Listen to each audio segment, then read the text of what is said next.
கிளம்பாக்கம் ரயில் நிலையம். இது வந்து ரைட்டர் கம்பெனி, அதுக்கு ஆப்போசிட்டில் கிளம்பாக்கம் பஸ் ஸ்டாண்டு.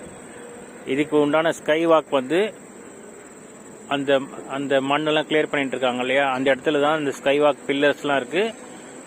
அதிலிருந்து அப்படியே ஸ்ட்ரெயிட்டாக ஜிஎஸ்டி ரோட கிராஸ் பண்ணி அந்த பக்கம் கிளம்பாக்கம் பஸ் ஸ்டாண்டு வரைக்கும் அந்த ஸ்கை வாக் போகுது. இப்போ நம்ம இந்த பிளாட்ஃபார்மோடைய அப்டேட்டை பார்க்கலாம். ஒரு பிளாட்ஃபார்ம் வந்து ஒர்க்கு வந்து ஓரளவுக்கு கம்ப்ளீட் பண்ணியிருக்காங்க. நீங்கள் பார்க்கலாம், அந்த ஃப்ளோரிங் மேலே இந்த ஷெல்டர், அந்த வாட்டர் ட்ரெயின் பண்ணுறது, இந்த ஒர்க்கெல்லாம் கம்ப்ளீட் பண்ணியிருக்காங்க. ஒரு பிளாட்ஃபார்ம் ஒர்க்கு தான் இப்போதைக்கு கம்ப்ளீட் ஆகியிருக்கு. இப்போ நடுவில் வந்து இந்த லைனை வந்து ஷிஃப்ட் பண்ணியிருக்காங்க.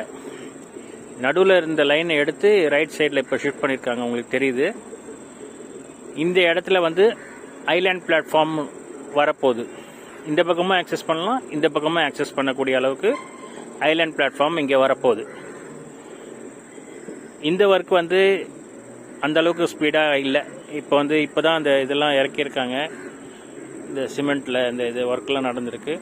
இந்த பிளாட்ஃபார்மில் அந்த பார்டரில் வைப்பாங்க இல்லையா, அதெல்லாம் அந்த கன்ஸ்ட்ரக்ஷன்ஸ்லாம் இங்கே இறக்கி வச்சுருக்காங்க.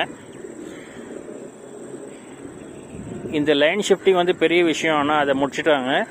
இப்போ இது வந்து இந்த ஐலாண்ட் பிளாட்ஃபார்ம் தான்.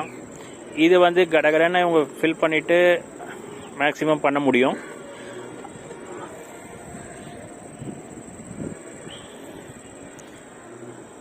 இப்போ நம்ம பார்க்கறது வந்து வண்டலூர் சைடு. வண்டலூர்லேருந்து அப்படியே வந்தீங்கன்னா இங்கே ரைட்டர் கம்பெனி,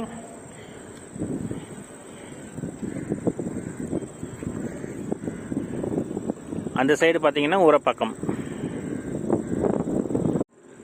இப்போ ஒரு எக்ஸ்பிரஸ் ட்ரெயின் வந்துட்டுருக்கு.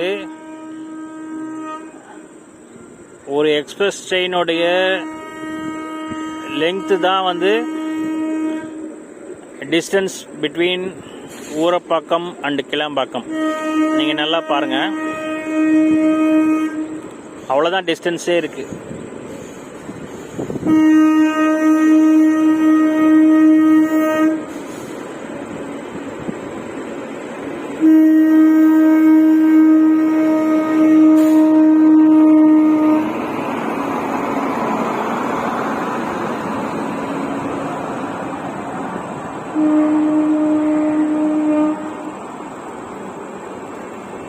தெரியுதா?